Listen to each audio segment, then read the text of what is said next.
Good evening viewers and welcome to today's top stories with MyNewsNE. I'm Pinaki and now let's look at the headlines before we start with the bulletin.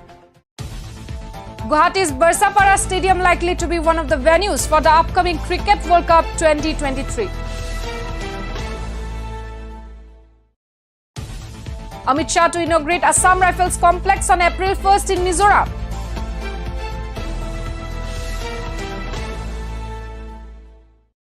Fate of framework agreement uncertain, says NSCN President 𝐋𝐈𝐕𝐄.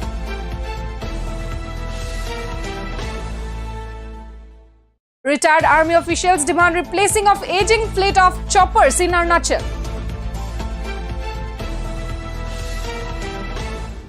Now the news in details. In a major cricket update, Barsapara Stadium in Guwahati has reportedly been shortlisted as a venue for the 2023 ICC Cricket World Cup.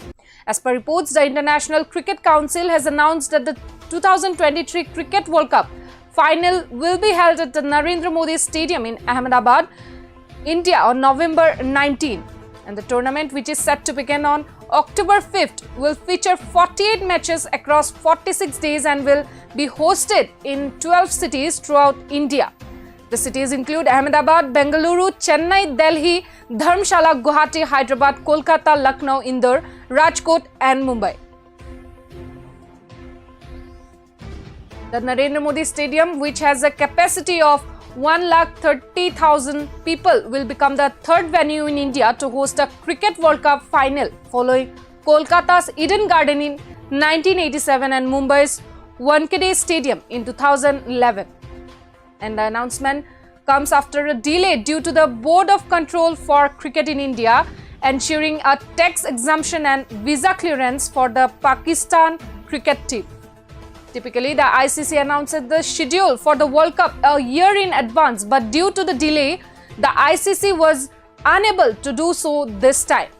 As per reports, the venue in Guwahati for the Cricket World Cup in the Barsapara Stadium, and the stadium which is built in 2017 and has a capacity of 25,000 spectators. It is the home ground for the Assam cricket team and the Northeast Frontier Railway cricket team. It is also used for hosting Indian Premier League matches. The stadium has been approved to host international cricket matches by the BCCI.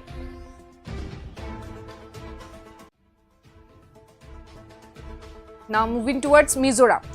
Union Home Minister Amit Shah will visit Mizoram on April 1st to inaugurate an Assam Rifle Battalion headquarters at Jakhwasang near Aizawl. Chief Minister of Mizoram, Zoramthanga, is currently in Delhi and called on the Union Home Minister in his office. Further, CM Zoramthanga will also lay the foundation stone for Laldinga Cultural Center in the city during his visit. Laldinga, the founder of the Mizo National Front, was the first Chief Minister of Mizoram after it attained statehood in 1987. A senior Home Department official said Saha will arrive in Aizawl and return to Delhi in the same day. And it need to be mentioned that the proposed Laldinga Cultural Center will be built at an estimated cost of rupees 1.93 crore and will be located in the heart of the city. Now next, moving towards Nagaland. NSCN President 𝐋𝐈𝐕𝐄 yesterday admitted that the fate of the framework agreement in Nagaland is hanging in balance as the commitment of the government of India fluctuates widely every now and then. We have made our stand loud and clear to the government of India on the issue of the Naga flag and constitution, which are indispensable and inviolable parts of the recognized sovereignty and unique history of the Nagas. We are simply waiting for how the government of India will pick up the threads of Indo-Naga political talks with current narrative and not for its own convenience, Toko said while addressing the 44th Naga Republic Day celebration at the NSCN yesterday Council headquarters at Hebron, Nagaland yesterday. According to Tuku, the political of hypocrisy and flattery is raising its ugly heads as the government of India is again looking for an escape route to dilute the political significance of the framework agreement. He alleged that the absurdity of the situation regarding the Indo-Naga political talks is the making of the government of India, as its commitment for the framework agreement turned unsavory and with each passing day. And he exclaimed, all the way it is all bluff and bluster, no seriousness, asking what is to be done in the event of failure of the talks. Tuku said, we have to work out a survival strategy. We must live, and this final showdown must be a battle to decide our future. Nothing that the fight is going to be tough, he said. Ours is not a contest of strength, it is matter of right and wrong, just and unjust. The NSCN leader stressed that it is for the government of India to put its acts together and get back the lost ground. And he added, the ball is therefore in the court of the government of India.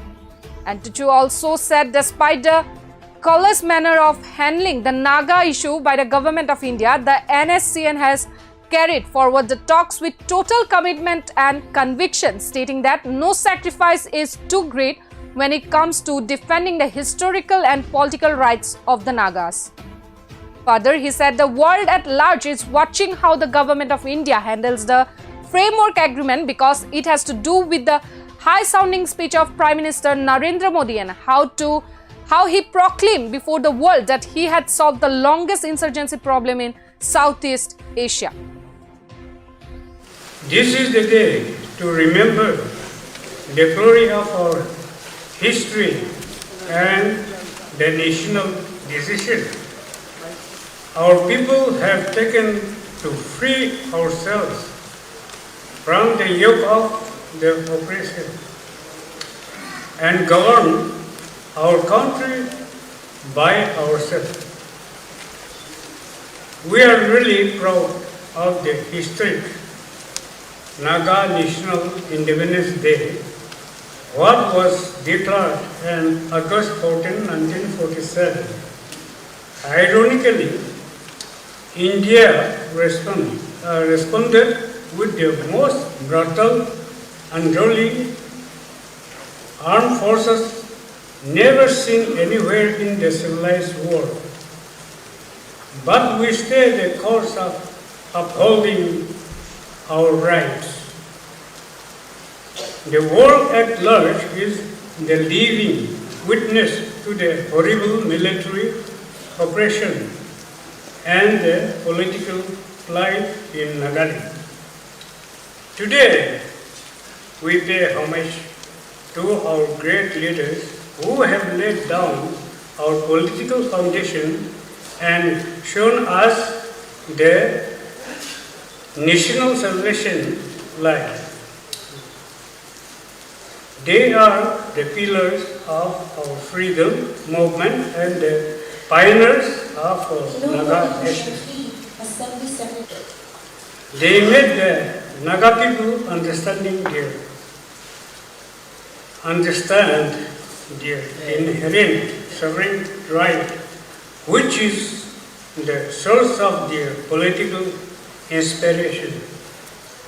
We will never betray them, and the cause of dear to the Naga people. We took the pain and passion in explaining the unique Naga history and the truth of our national issue to the government of India. It took us 5 years to make them authorities of India understanding on the Naga issue.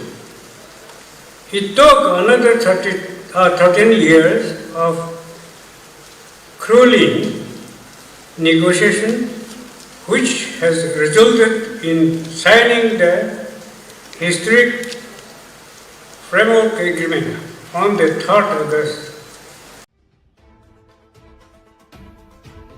And lastly, moving towards Arunachal.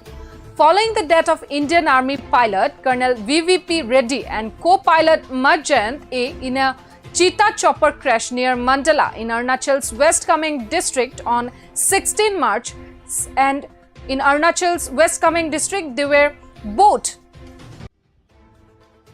They both died, and the several retired army officers, mostly from the Army Aviation Corps, have demanded the Defence Ministry come clean on the schedule of delivery of light utility helicopters, that is LUH, to replace the aging fleet of cheetahs, cheetals and cheetaks. The demand for replacing the single-engine relics has been pending for long. In October last year, late Colonel Saurabh Yadav, who was piloting an AAC cheetah, died in a similar crash near Tawang, and the army started using these helicopters nearly 60 years ago. Many of their airframes are weak and their avionics are outdated. This helicopter were supposed to be replaced in a phased manner by the LUH developed by the Hindustan Aeronautics Limited. These helicopters are crucial for reconnaissance and surveillance, and as well as for keeping forward post supply. They also play a major role in medical evacuation from forward bases. A retired AAC officer said that weather is a major issue in the northeastern states where these helicopters operate. This is why the AAC requires sturdier machines with superior avionics. As in February this year, Indian Army Chief General Manoj Pandey had said that the nearly 250 cheetahs in the force inventory would be replaced by advanced helicopters. The single-engine LUH in the 3-ton class are the first choice, and the first two LUH are expected to be inducted soon. And according to reports, the Defence Ministry has already issued a letter of intent to the Hall for procurement of 12 LUH.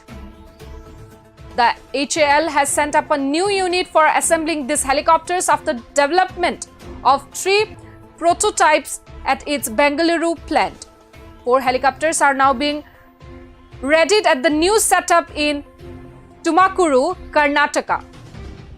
This will be known as the Low-Rate Initial Production 1 series. While 2 of these will go to the AAC, the remaining ones will be commissioned into the Indian Air Force. The 8 helicopters of the LRIP-2 series will be completed in next year. Out of this, 4 will go to the Army and the remainder to the IAF.